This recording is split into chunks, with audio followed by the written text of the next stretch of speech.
are being spun in a web of lies, and we are caught up in this web. But don't worry. People will tell you over and over again, oh, we've survived worse. No, we haven't. The economic collapse that I wrote about in my '07 book hasn't happened yet. In that book, I did write about the housing bubble and why I believed it was going to burst, or why I believed there was a bubble. You were right on the leading edge of that. It's going to become much worse. They gave it their best shot, Lauren. Remember, they had Larry, the brilliant Summers, as the head of the economic team. Remember the stimulus programs. Remember under Bush TARP. They've given it everything they can, and they're coming up with goose eggs. So we're only going to see it get much worse. After 42 years of tyrannical rule, Colonel Gaddafi is dead. Britain's secret friend. Tonight, how we colluded with him to kidnap Gaddafi's opponents around the world. Among the international businessmen and the jet-setting playboys is this man, Moussa Koussa. He was one of Colonel Gaddafi's inner circle, a ruthless spy chief trusted with the security of the country and stamping out dissent. When he fled Libya at the start of the uprising, he chose to defect to Britain. Moussa Koussa is responsible for the death of 270 innocent civilians, as well as thousands of his own people as part of the Gaddafi regime. Moussa Koussa is the guardian of many of Libya's secrets. So why, with little explanation, did Britain let him go?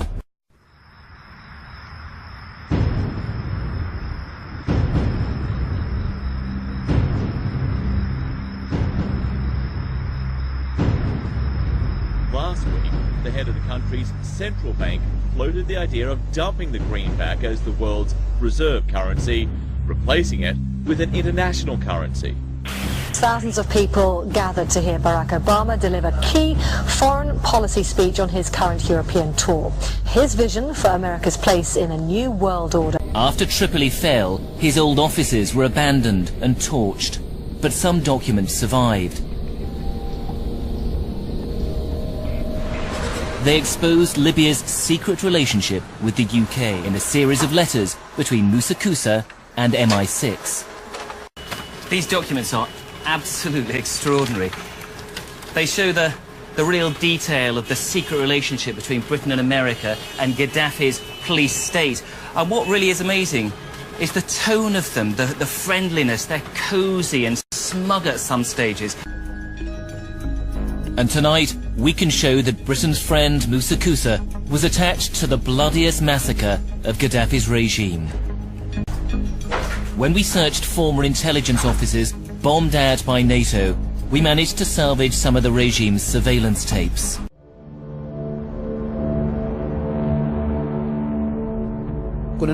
We heard screams and beatings, and from 11 to 1:30 we heard continuous shooting. We didn't know what happened exactly and how many were killed. We didn't guess that they killed just about everyone. More than 1,200 inmates were slaughtered that day. It took nearly 3 hours. Abdul Ati only survived because he was hidden by a sympathetic guard. Now Panorama can reveal that one of the regime's inner circle, present as the massacre unfolded, was Moussa Koussa, at the time chief of spies.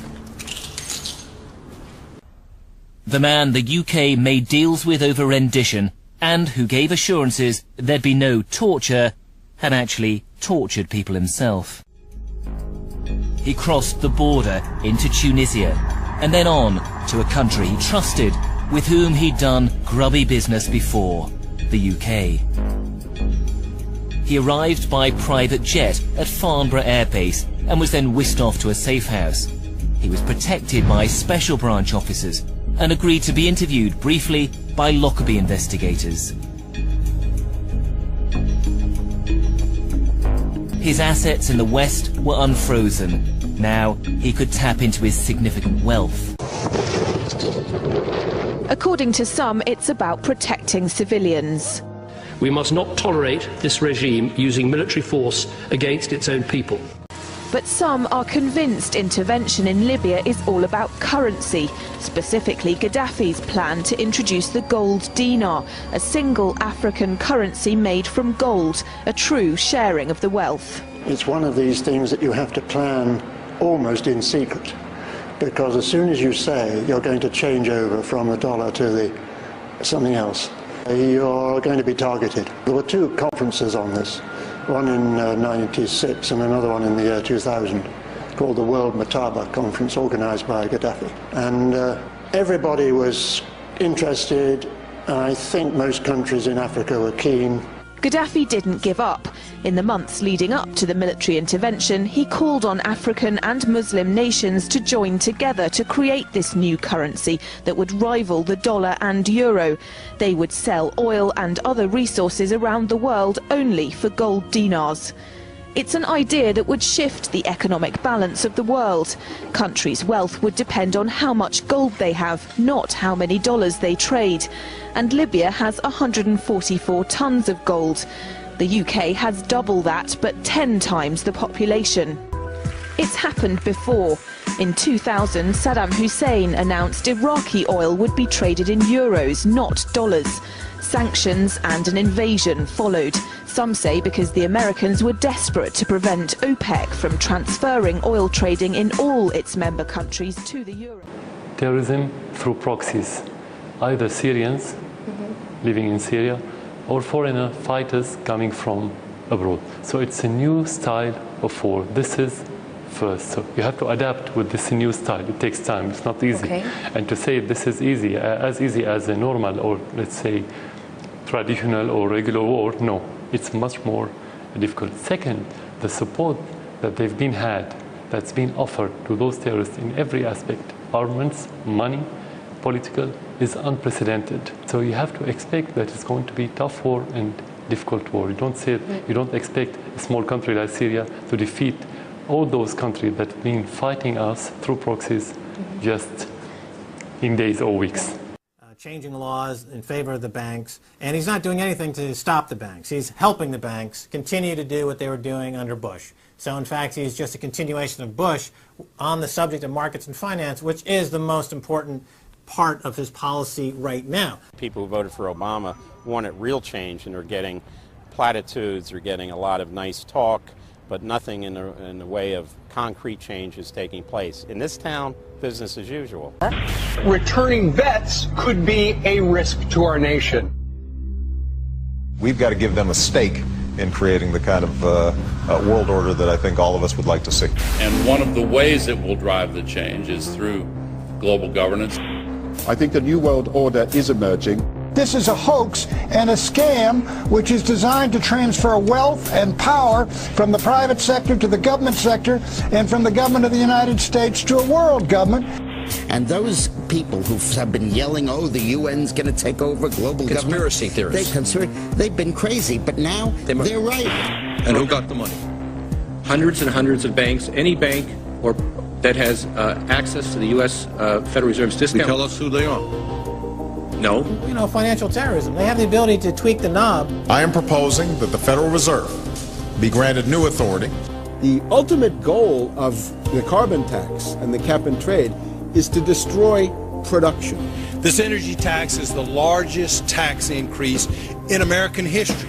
We're actually creating a global warming police. So number one, they can come in, the federal government can come in and inspect your house and send you the bill.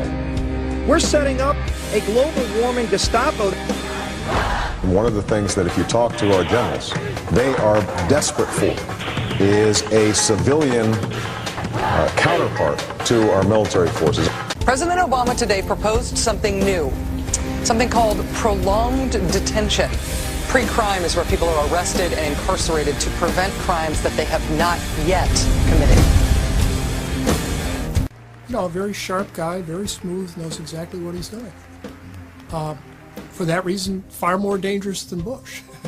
Make a prediction, because a lot of people are saying that QE3 is coming next month. Do you predict we're going to see that?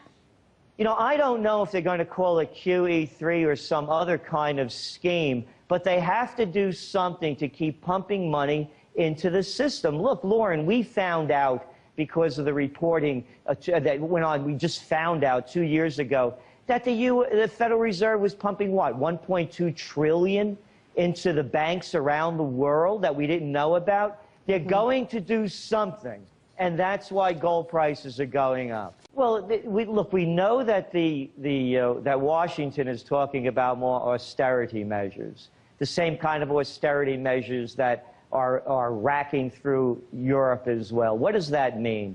It means more cutbacks. So at a time when the economy is already slowing down, they created, as you pointed out, 0 jobs. So what it shows us is that at a time when things are slowing down, it's going to become much worse. They gave it their best shot, Lauren. Remember, they had Larry, the brilliant Summers, as the head of the economic team. Remember the stimulus programs. Remember under Bush TARP. They've given it everything they can, and they're coming up with goose eggs. So we're only going to see it get much worse. The Fed, they're in this thing all the way around. And yet, you want to talk about powerful people, you've got a majority of congressmen that are willing to say, we need to open up the books of the Fed. You can't even get this thing brought to the floor now. Why is that?